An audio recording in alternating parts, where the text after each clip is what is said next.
夏季又到咯，我哋講嘅最終嘅海景單位又嚟啦噃。今次啊，我哋唔使去到信宜灣啦，信宜灣咁遠啊，直接喺大亞灣一用擁有一套絕美嘅海景單位啊。跟住鏡頭上去睇下。OK， 我哋由下邊花園行到上嚟啦，呢套單位就1281尺嘅喎，圍埋咧就800零蚊一尺嘅啫，抵唔抵？抵咧。咁仲要係4房單位喎，呢一度到頂嘅鞋櫃啊，做埋俾你噶啦。包括我哋呢度望下，裏邊有間房仔，入門口有間房仔啊，做個客房啊，或者其他房都得嘅，望向大海嘅。嚟到餐客呢個位置啦，空間非常之闊落㗎，包括係乜嘢？雙露台啊，南北通透啊。咁啊望埋個廚房位置啦，裏邊係個緊廚嚟嘅喎。咁啊 L 型嘅設計，全部嘢見到嘅，所見即所得啊，全部包晒俾你㗎啦喎。咁我嚟到餐廳位置啊，廳出露台，外邊露台位置，我哋可以望出外邊睇下。外邊咧就係濱海公園啊，前方位置，包括埋個海鮮市場都係附近嚟㗎啦。有一個喺旁邊有個潮州島啊，我哋阿成哥喺度買咗個島喺呢度啊，咁你可想而知呢度空氣質量係咪非常之 OK 嘅咧？嗱，頭先我講到負離子嘅問題，點解我咁堅信咧？啱啱上樓嘅時候啊，就見到個業主喺度買咗單位㗎啦。佢老婆買咗個負離子嘅檢測器啊，check過係非常之 OK 嘅，唔信你可以買嚟試下。如果唔啱嘅話，我請你食飯就得啦。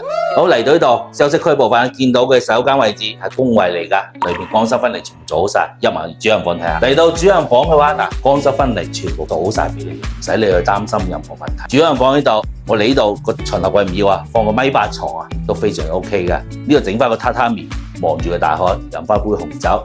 兩公婆都特別恩愛啲啦，包括埋外邊個位置咧，仲有2間房仔啊，有一間咧就係個 BB 房，或者係你細路仔房都 OK 噶啦。另外一間陽光房，你可以做翻個露台啊，或者加多間房變成4間房都冇問題。睇晒成套單位啦，包括埋呢邊嘅配套講埋啦。呢度嘅澳頭咧有巴士總站啊，直達我哋連頭口岸都冇問題嘅。就算我哋去到惠陽高鐵站啊，都係搭網約車係10零分鐘到啊，大概唔超過20蚊嘅啫。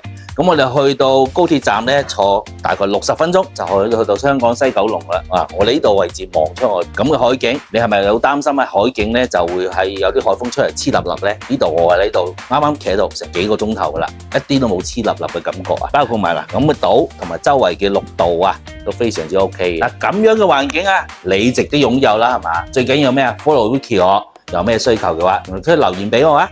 包括咩啊？最緊點翻個 like 同埋 subscribe 埋長浪，下期見。深圳惠州筍盤日日 update，like 同埋 subscribe 埋長浪，一齊了解更多筍盤啦！